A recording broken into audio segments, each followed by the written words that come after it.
Hello everyone, welcome back to Traffic Signal Solutions. We're going to go over how to format a CPU.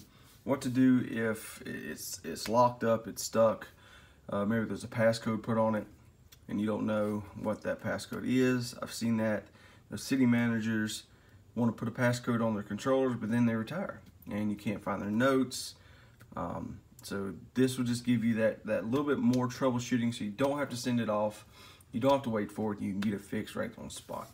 This should work for any 1B, 1E. It will not work for 1Cs.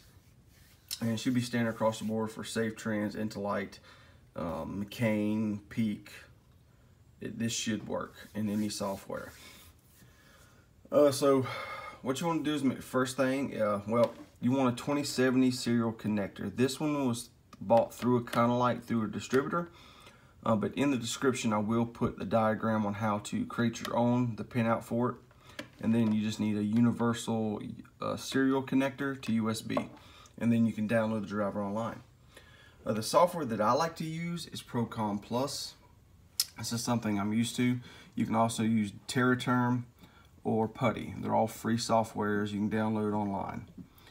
So the first thing you want to do, you make sure your controller's off. And you open up your software. And once it pops open, just click this OK. You want to see right at the bottom you have your settings. Direct Connect COM 4. That's what COM port I'm using on my laptop. If you're not sure what COM ports you're using, you can go to the bottom left screen and to your search and type in Device and click on Device Manager. And then from there, you want to click on Ports, Comms, and LPTs. And right here it says USB to serial COM, tells me COM 4. So if you were using COM 3, COM 2, it would let you know what COM you're plugged into. All right, from here, then we want to change right next to it our baud rate. We want to change that to 9600. And then all we're going to do now is we're going to hold the backspace key and power on the controller. From there, that $ lets us know we are now communicating to this controller. The first thing that I always like to do is go to CHD /R0, enter. That changed the directory to the R0 drive. That's the only place we want to make changes. You do not want to make changes to the F0, because any changes to there, if you format that one, you'll never be able to future upgrade your CPU. If you ever want to change it to a different software, say ASE3 or anything of that, you won't be able to do it if you format the F0. Anything you do in the R0 is fine.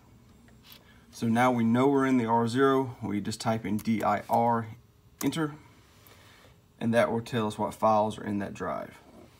From there, we can type free just to see how much space we have left. But to actually format it, we want to type in format space /R0FMT, enter. Do you want to ask you to proceed? You hit yes, enter, and we're just going to rename it /R0, enter. And that is it. Now if we hit directory, dir, enter, all those files are deleted. From there, we can type in break, BREAK, enter. Reset or restart the controller.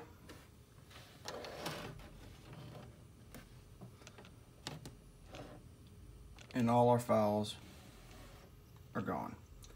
So from there, you can use whatever installer you're using, whatever you want to do, and that will redo your CPU so you don't have to send it. It's wonderful. It's a great little tool to do. And if you have any minor issues that, just stuck on load screens or anything like that, I would suggest doing this first before you send it off. I appreciate you watching. Leave a comment, leave a like if you like the video. Leave suggestions. I'm always asking for more suggestions on what more videos to put out there. It's a new channel. I've been teaching traffic signals and cabinets and controllers and systems for a while, and I never could find anything out there on YouTube that really gave me any answers. So I figured if I can help somebody, why not? So I appreciate your time, and hope everyone has a good one.